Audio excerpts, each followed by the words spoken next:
GEIPAN is going to turn 50, and unidentified aerospace phenomena include UFOs, with objects being part of those phenomena. People, most of the time, when they see this kind of thing, they're so surprised that they don't even think to take a picture. We get about 1,000 reports per year, and even more this year. Hello everyone, welcome to this new episode. Today we're going to talk about something fascinating, UFOs and unidentified aerospace phenomena. Hello Frederick. Hello. We're very happy to have you on the channel today. So, for those who don't know you, could you introduce yourself? Yes, I'm Frederick Cortade. I'm the manager in charge of GEIPAN, the Group for Study and Information on Unidentified Aerospace Phenomena. Okay, that's what we could call UFOs, or at least what a lot of people would call UFOs. We prefer the word phenomenon because it covers the issue of objects. So objects are part of phenomena, and phenomena include, I would say, any light source that could lead to an observation. All right, so UFOs are a subcategory of something much broader. Yes, it's a term widely used by the community, but also by the general public. Behind that term, there are a lot of things that suggest something strange, something we don't understand, or something else. It depends on people's sensibilities. Well, we stick to the term phenomenon, which is a much better umbrella term for what we deal with, and which has, I would say, its Anglo-Saxon counterpart called UAP, which is also a contemporary term. It's quite something. All right. What made you work in this field? What actually attracted you to this field? I've worked in this field for 2 years. It's quite recent. It's quite recent. Well, I've had a career at CNS since the last century, let's say. And what attracted me to it? Well, CNS chooses its managers from among people who have little experience. So when the position opened up, I applied. And what attracted me to enter this field, I would say, which is a branch, I would say, that is at CNS, but which is not necessarily the fundamental work that we do in our company. Actually, it's about learning a little more and seeing the connection with the general public. It's really our daily work to talk with the general public who have encountered something they didn't understand, who explained it to us in their own words, with their drawings, with their images, their photos, their videos. And from there, our job is to try to provide them with the explanation for what they didn't understand, trying to answer them, I would say, in the same tone as their question. All right, so that's the goal of GEIPAN? Yes, the goal of GEIPAN is to collect, analyze, investigate, and publish cases and observations that seem strange to citizens within the national territory where we are fully authorized to operate. And that's the primary mission of GEIPAN. All right, so it's more of an educational approach, actually, with people who sometimes experience things they can't explain. Yes. Well, it also depends on the tone of their request. Some people actually want an educational answer because they didn't understand. Other people will share their experiences, will mention something strange, a fear, or will be confronted with something that really worried them. So they won't ask the same question. They'll ask us what that thing is, and they'll come up with their own hypotheses. And we, based on their story, their observation, which is fully recorded on a technical questionnaire, that's how you report to GEIPAN, we will provide an answer, I would say, in the tone of their request, first trying to determine technically what they didn't understand.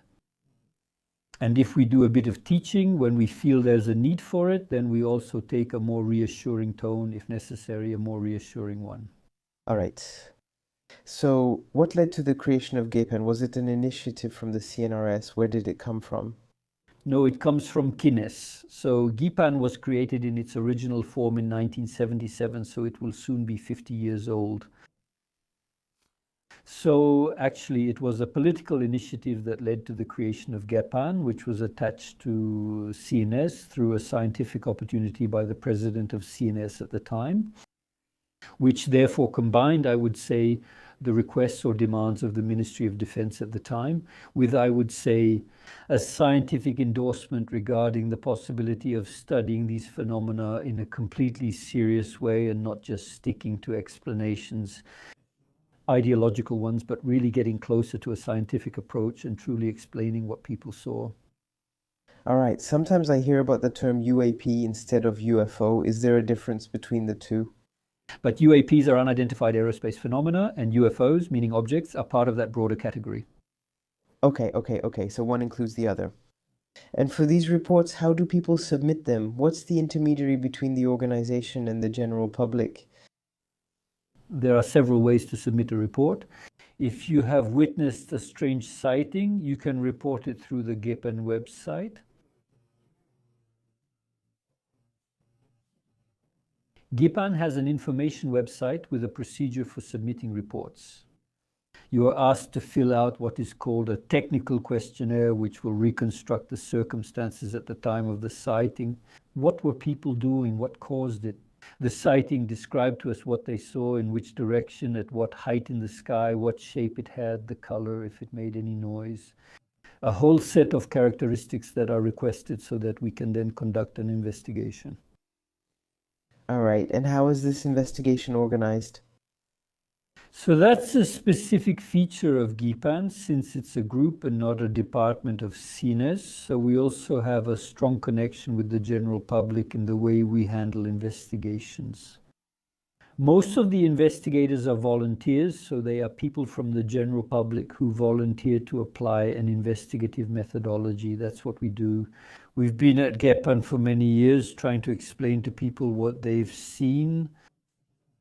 So these investigators are volunteers who apply to be investigators and let us know by submitting an unsolicited application. And so from this pool of candidates, we select people based on our needs.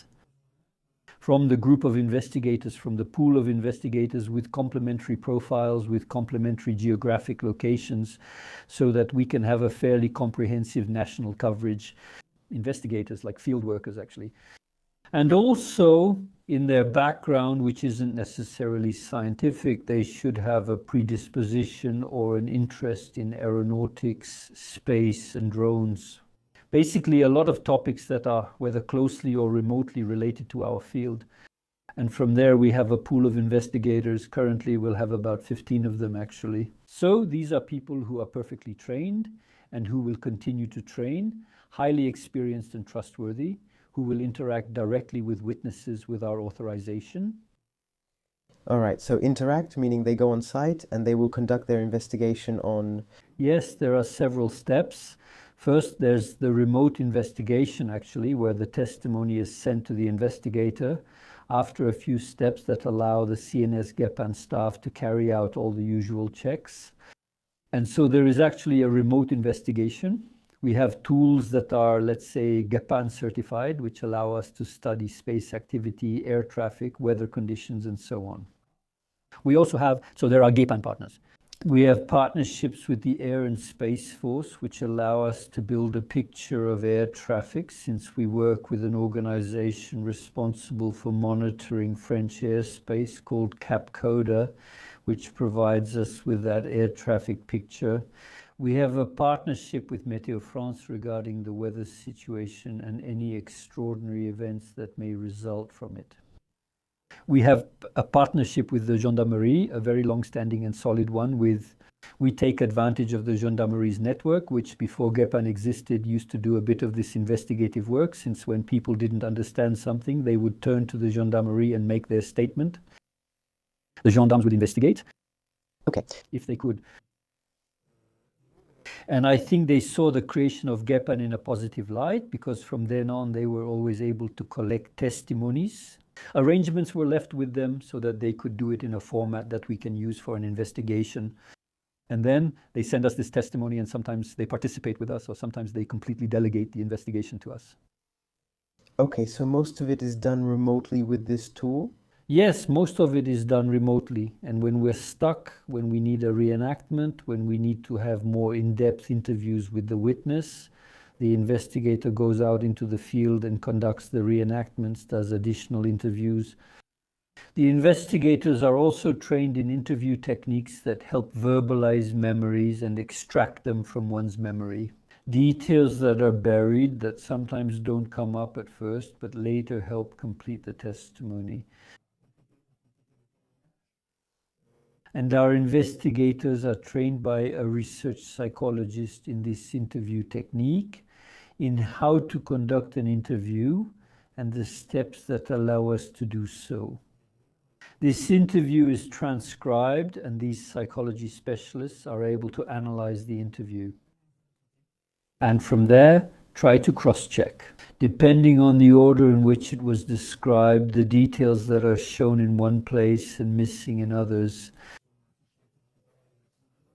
to validate that the testimony is consistent, meaning that the amount of information the witness gave us is reliable, sufficiently significant. And we also try to detect biases, perceptual biases, which everyone is subject to, especially in this field that sometimes can spark the imagination a little.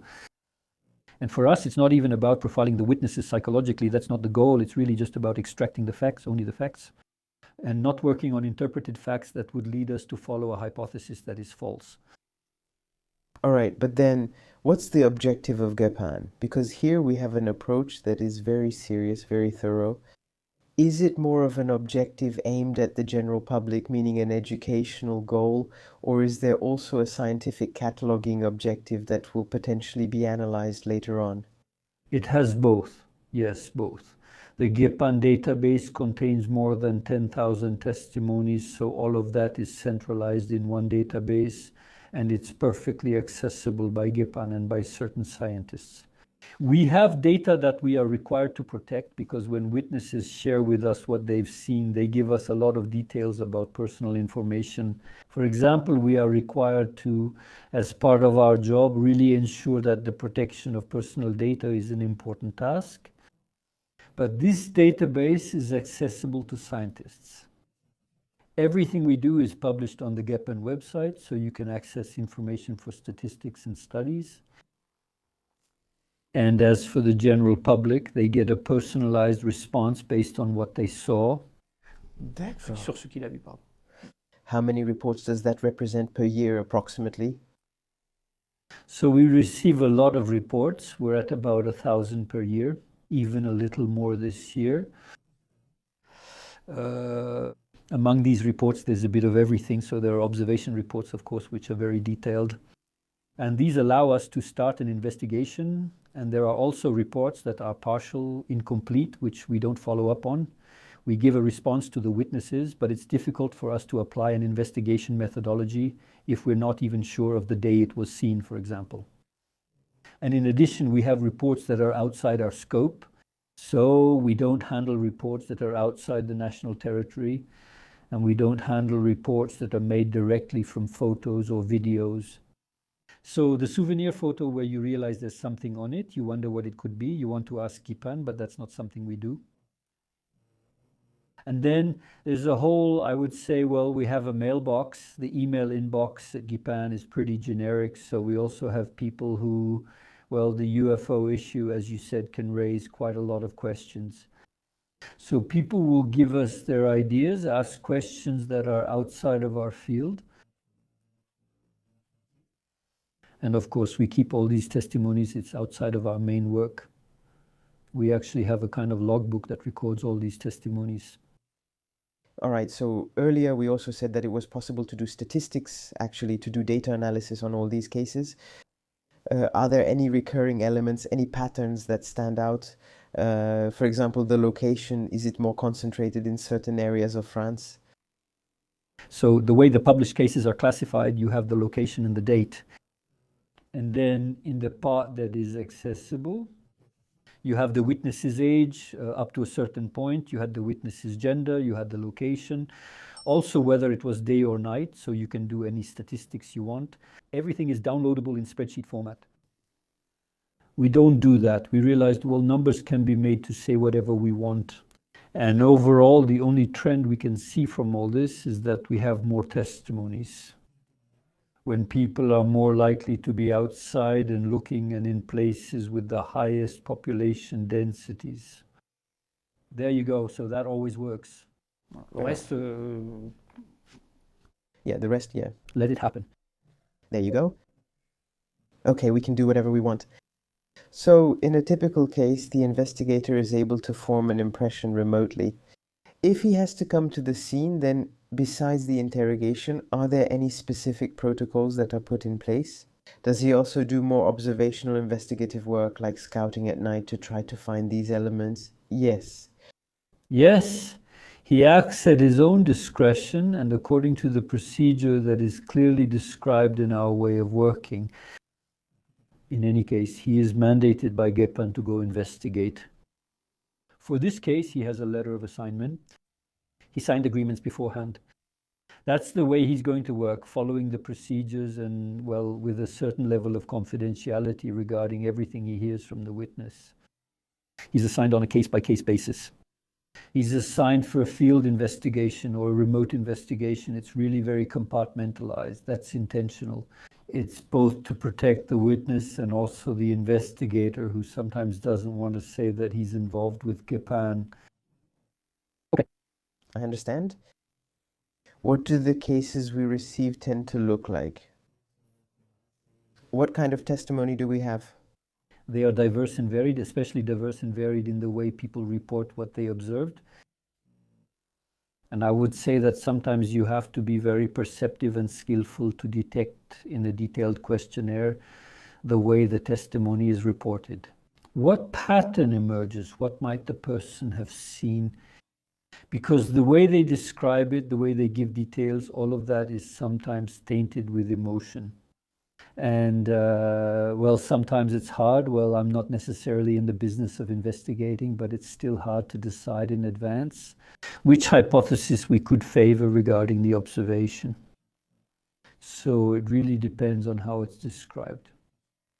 And I don't have any specific cases to give you, but I know that two identical phenomena will sometimes be reported very differently by two people, even if they know each other. That's right. Sometimes they're reported differently. Okay.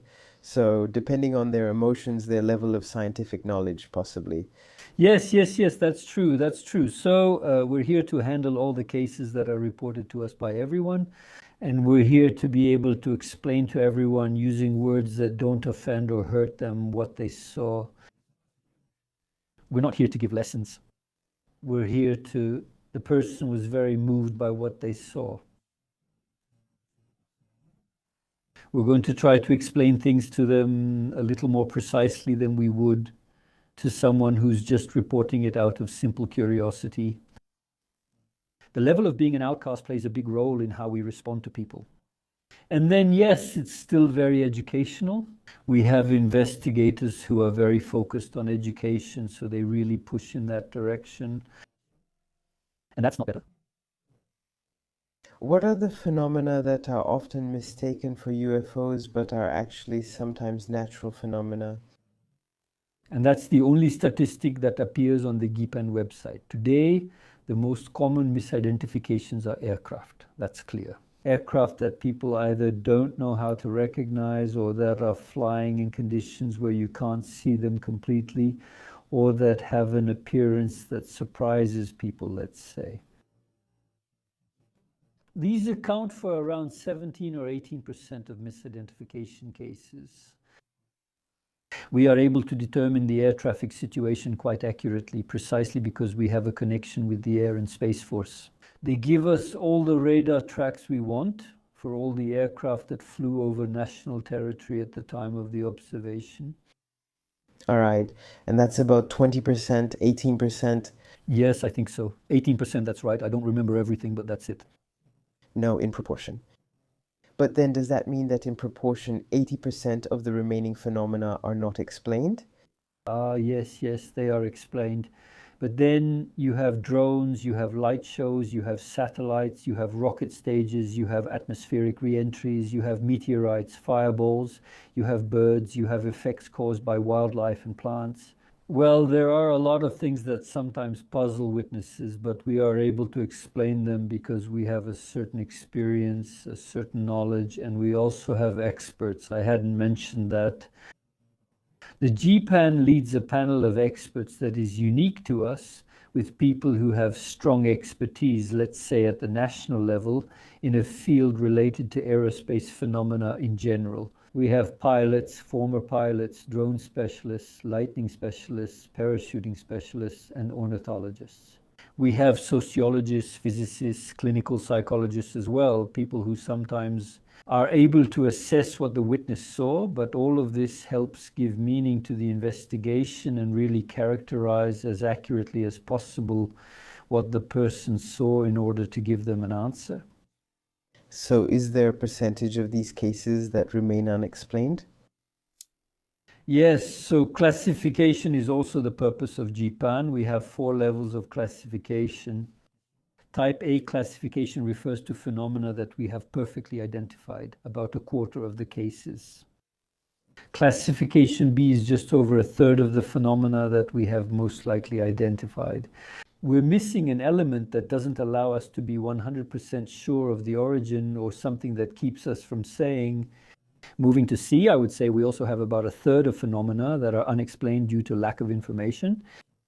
That is to say, during the investigation, we realize that something doesn't add up compared to the testimony, compared to the answers the witness gives, compared to the information we receive from our partners, which allows us to lay out the situations we compare, the hypotheses, or when the witness no longer wants to answer. There are quite a few cases that lead us to abandon the investigation. That's it. And ultimately, there are about 3 to 4% of phenomena that we are unable to identify. After investigation, after confirming that we have used the most thorough investigative methodology, and we still really can't reach a conclusion, so we acknowledge it. We say the phenomenon remains unidentified after investigation. And we stop there. And so when we say unidentified, it's also taking into account the possibility that it could be a person's mistake and or a hoax. So precisely before classifying them as D, hoaxes, we are still very rarely fooled by hoaxes. There you go. At one time, it was established to be around 1 to 2% of cases. Since I've been at GEIPAN, there might have been one that was borderline, but we still ask people to fill out a questionnaire, to give their last name, first name, and their phone number. We never respond immediately. Never. Even when we recognize the phenomenon immediately, we still wait a bit. People sometimes ask, what are you doing? Why aren't you responding? We have a little bit, you see, there's a media frenzy around this. If we make a mistake or if we're not sure, it'll create a buzz for nothing. So we try to... So pranks, people who want to play tricks on us, we've dealt with them, I would say. We have very few of them. I'm not saying we don't have any, but we recognize very few.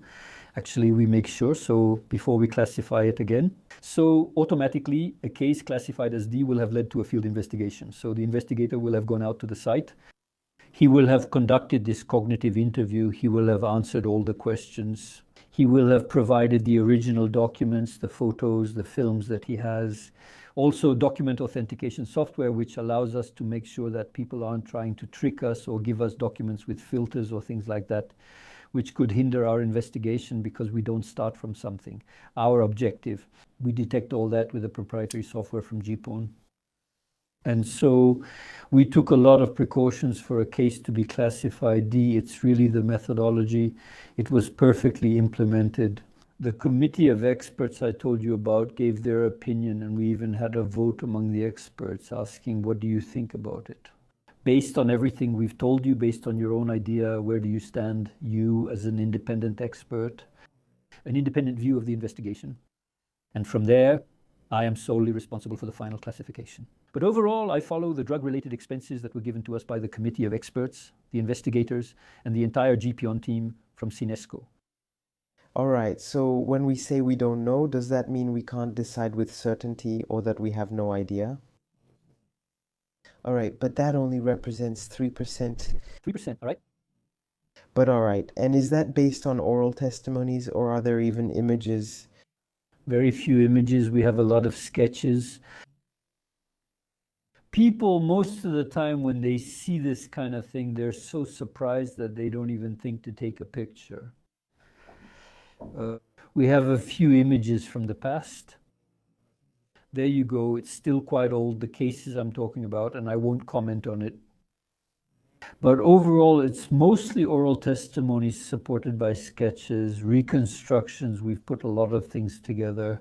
We work with video studios to try to get as close as possible to a reconstruction. We show it to the witness to see if that's what they saw.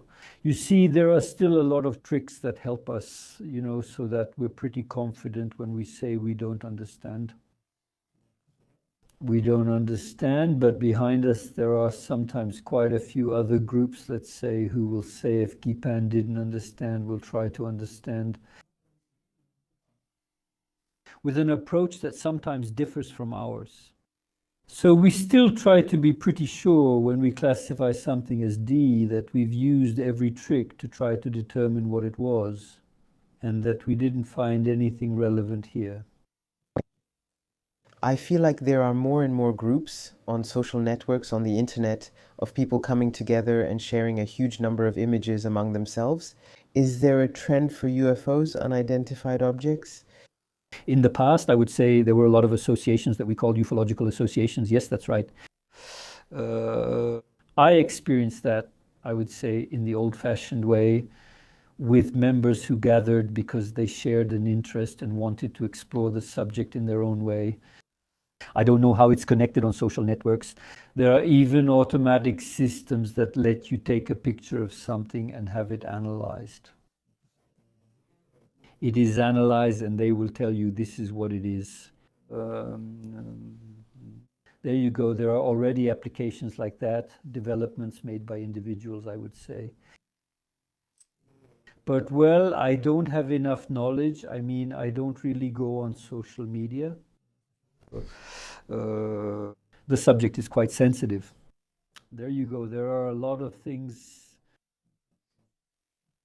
Does science fiction in general influence what people expect and therefore what they sometimes project onto these phenomena that creates some biases? Perceptual biases. Biases then that are ruled out by psychological examination? That's right. It's not a psychological examination. It's an examination. It's about cognitive biases. It's not psychology in the clinical or pathological sense. It's really just people telling things in their own way. And yes, in their youth, they saw the invaders. That's how the trace stays in the brain. And at a certain point, you can't just lump things together. It's completely natural. And so we still try to distinguish between the fact and something that's a little distorted because we've given it a meaning that, and it's not even us, it's the brain that gave it that meaning and is expressing itself. Are there other organizations similar to this one internationally that you work with, or is it really a French institution? I would say it's a French institution. So the GEIPAN is going to be 50 years old. The longevity, the experience, our database of witness reports, the willingness to be open to the public. So the I in GEIPAN stands for information. Everything we do centers on information. Transparency. Transparency. And the fact that it's hosted by a state operator like CNES, I have a small budget to operate. The mission is recognized by the President and the Director General of CNES. It is known to the ministries. That's quite unique. I am in contact with, for example, the office that deals with the same thing in the United States, which is called the ARO, All Anomalies Resolution Office, which is part of the Pentagon. So that's the Ministry of War. It's not the National Center for Space Studies. And when I talk with the head of this organization, since I was given, each of us has permission to talk to one another despite, there you go. He tells me that he's more into proactively hunting UAPs, unidentified aerial phenomena. We, on the other hand, wait for witnesses to come to us. He has a mission that's more about defense, since he works under the Ministry of War or National Security. That's not the case for the GEIPAN. There you go. And after that, around the world, there are very few established offices like that.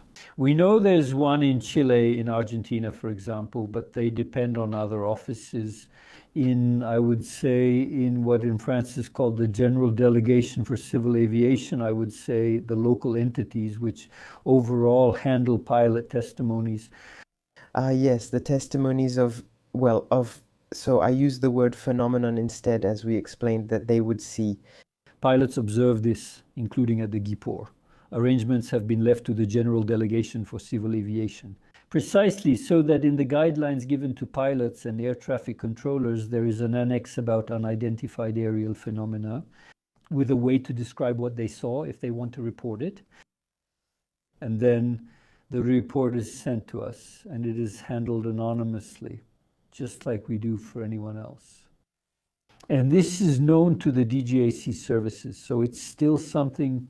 At one time, people didn't dare to report what they had seen for fear of being taken for someone eccentric or someone with health problems. They could take away your pilot's license or prevent you from working in a control tower because you have something that is... And that's not the case here. Anyway, all of this is done transparently. People have and see things they don't understand. And rather than keeping it to themselves, even though we're professionals, they can open up and share their observations with us, and we try to explain to them what they've seen. All right, and all of this is anonymous. Oh yes, anonymously, that's fundamental. So of course we collect the witnesses' data because we need to contact them, we need to verify that they're a civilian or a legal entity and so on. We also ask for a commitment to publication, meaning the witness will sign an agreement to publish the investigation that will be conducted on their case, in principle, that is before they know the result. So I'm therefore required to publish all the work I do, everything transparently. And so he will sign this publication agreement. If he doesn't sign the publication agreement, I have to abandon the investigation. Even if he saw what he wants to describe to me, we're not here to do private investigations. So he can turn to someone else if he wants. But for us, we really focus on benefiting a community that is very interested in our work. In complete transparency from the past to the future, the UFO issue is very sensitive from a scientific point of view. So we're not here for everything we do, and above all, we don't want to damage the scientific image of CNS. So everything we do, we make it public. There's even a monitoring or steering committee for GEIPAN that's chaired by someone independent who is in contact with the CEO of CNS, to whom I report all the work I do, everything that's published. And this steering committee is responsible for evaluating the work and seeing whether or not I go beyond the missions of GEIPAN. All right. Has it ever happened that an unidentified object or phenomenon was actually related to the military field, so that it caused confidentiality or even information sharing issues? So, as I was saying, the GEIPAN is set up to handle reports from legal entities, meaning people who have seen, so military systems that have seen, they can testify anonymously, there will be no issues. Regarding phenomena that exist over national territory, of course, there are missile tests, hypersonic glider tests, and tactical weapons tests. When something happens and there is a sensitive operation, since we are connected with the Air and Space Force, and someone saw something that was probably what was happening, the military will tell us that there was something. We can't tell you what, we're not bound by any particular confidentiality, but the military tells us that there was something and it's not dangerous. All right, so in this case, the file, or rather the report that will be sent to the person, will say that we do know what it is. Yes. Has it ever happened that people saw phenomena that were initially unexplained, but which led to scientific research to discover things we wouldn't necessarily have seen otherwise? So the process of revisiting D cases, meaning unidentified cases, is a normal process for us. Sometimes they're really like cold cases, let's say, the ones we haven't managed to identify. The goal isn't to explain everything, but sometimes we get a new testimony that adds to the one we received a few years ago, which concerns the same thing but was reported to us several years later, or a new element, something that which becomes more obvious with the development of new tools, which will lead us to reclassify a case D and possibly provide an answer. It happened last year, so we have a case D that was categorized. D since 2014, and following a series of circumstances, let's put it that way. The investigator who was on the case in 2014 came face to face with the observation, well, with something that he that he recognized as the same observation made by two witnesses who didn't know each other and had made two independent statements. And he came across it, and it matched perfectly with the other testimony. And we realized that it was what the person hadn't seen in 2014.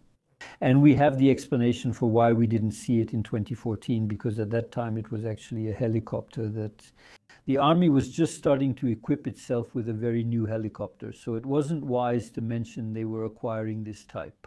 10 years later, it had fallen into a somewhat more... All right, there you go. So here we're talking a lot about technology. Are there objects we can't identify, phenomena we can't identify that come from deeper in space, like comets or planets, that were discovered thanks to people who observed the sky and reported this information? Or much less? Much less. So we work with another government agency. We also work with the CNRS astronomers precisely to see what happens in space-related situations. Precisely on celestial phenomena that would be exceptional at certain times of the year, but it happens that we have... Of course, there are messengers from the sky that arrive in meteorites, typically messengers from our past, from the era that preceded the creation of the solar system. So all of that, of course, when it enters the atmosphere, it makes an atmospheric entry, and so all of that can be detected as a UAP. Then there are discoveries made by astronomers who have looked into the matter and who have stated that they would have reported something they didn't understand, and that could resemble a new phenomenon or a new celestial body or a special celestial configuration. There haven't been any. On the other hand, there have been astronomers who have seen flashes, or rather flares, of celestial objects through their telescopes. Through our collaboration with the Space Surveillance Operations Center, we were able to correlate that the observation that took place on a certain day, at a certain time, facing a certain constellation, it was an old stage of a rocket that was lost in that area, and in that configuration it was reflecting the sun or the moon, or I can't remember exactly what. So the astronomers saw this flash. So it wasn't an Armageddon or anything like that. It was just debris. There you go. So that's what happened. Okay, with the increasing number of satellites and also rocket launches becoming more and more frequent, does that cause an increase in these false positives? Indeed, you've pointed out the crowding of Earth's orbit, well, low Earth orbit. So the mega constellations of satellites, including the SpaceX mega constellation, Starlink, and currently 2 other constellations are being set up by Chinese competitors, and a mega constellation that has come from Europe. Also, we have an increase in observations of flares, specifically, so sunlight reflecting off satellites, even though the sun has set for the observer. And in configurations that we have managed to determine, especially for the Starlink satellites, we are able to detect that this is what they saw.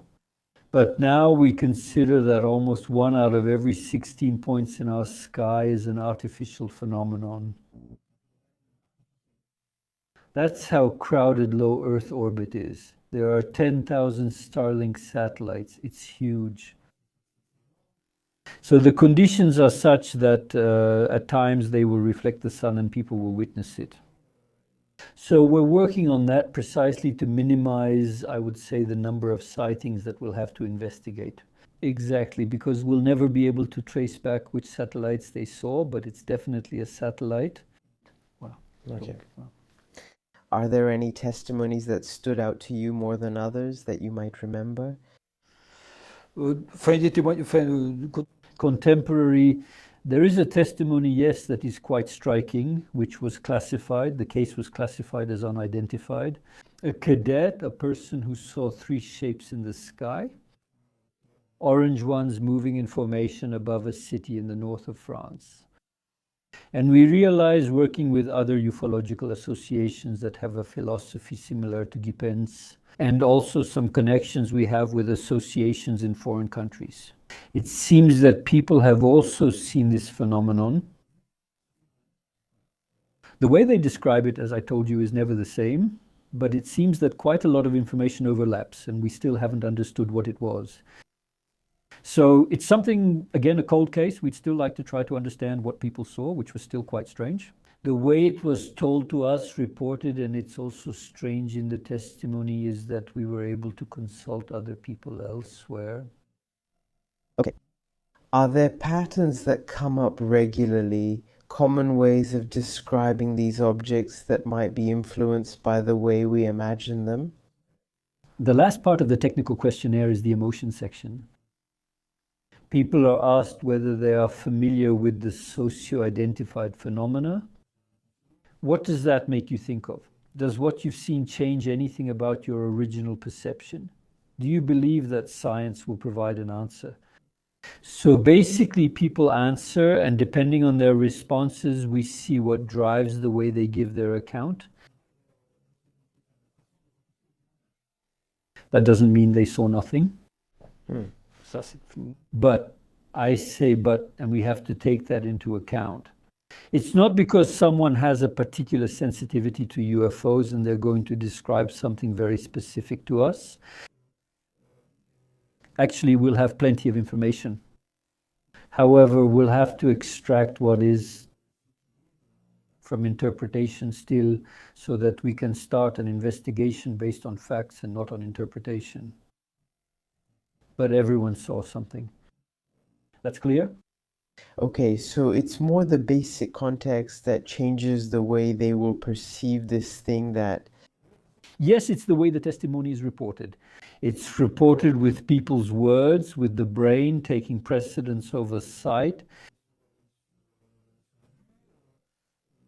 Old memories, education, well, a lot of things. Well, we're not here to judge, but we're here to detect what is part of this kind of, there you go, what makes up and what is more life. And that's what's important in the reporting of the facts. We really have to be able to extract it without judging the person. That's not the goal. All right. So there are also other phenomena that we tend to associate, des phénomènes, with the world of the unexplained and UFOs. It's the crop circles. Is that something you work on, or is it really not necessarily taken into account? We are, I'm sure people ask us, unidentified aerospace phenomenon. Well, first of all, it's on the ground, so we don't have, that's it, we don't have that mission at GEIPAN. On the other hand, one of the investigators who is part of the pool is an authority in, I would say, in the analysis of these, in the creation of these geometric figures that are, well, there you go. He has never found a geometric figure that isn't of human origin, you know, that's it. So his way of analyzing the way the hay or the cereals or whatever are laid down, he always goes back to the way where they started, where they finished, and what geometric figure ultimately allowed them to have this thing that is, yes, it can make people question things, we can understand that, that's it, yes, but it's not. It's by chance, because this person is an expert, and I would say a very experienced and highly recognized ufologist at the national level. But we're not going to investigate crop circles. That's on the ground. So I have a way to say, no, I don't want to get into that kind of explanation. Yet we would have it. Earlier, we also talked about the possibility of publishing these testimonies. There is a journal, there is an article in which they are published. They are published on the GEIPAN website. Directly on the website? On the GEIPAN website, you have all the cases. There are about 3,300 that are published with the testimony, which is anonymized, with investigation documents, an investigation report if one was made, a summary, the photos, the videos, the sketches that were provided to us. All of that is anonymized, and it's available to people who can now take up the investigation again if they want, or do whatever they want. But for us, that's our goal. It's really complete transparency to say what we've deduced from the observation. And even if we're not infallible, we still try to give the right explanations. And people are free to use it however they want. Access is really open for anything that doesn't involve private information, and the GEIPAN website is very popular. All right. For those who would like to learn more, or at least about the process to follow in order to handle this kind of situation, are there any books, journals, or documentation that might be interesting?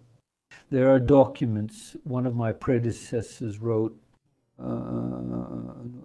there you go. A slice of life from his time at GEIPAN. It's called I Saw a UFO. I don't remember which edition it is. It's by Xavier Passo. In it, Xavier shared his experience, explained a little bit of what I talked to you about today. Starting from cases, from confirmed cases, what led to the misunderstanding? What were the findings in the investigation that led us to find or not find? And what questions still remain in some cases? We're wrapping up our interview. Thank you, Frederick, for this interesting conversation. Thank you.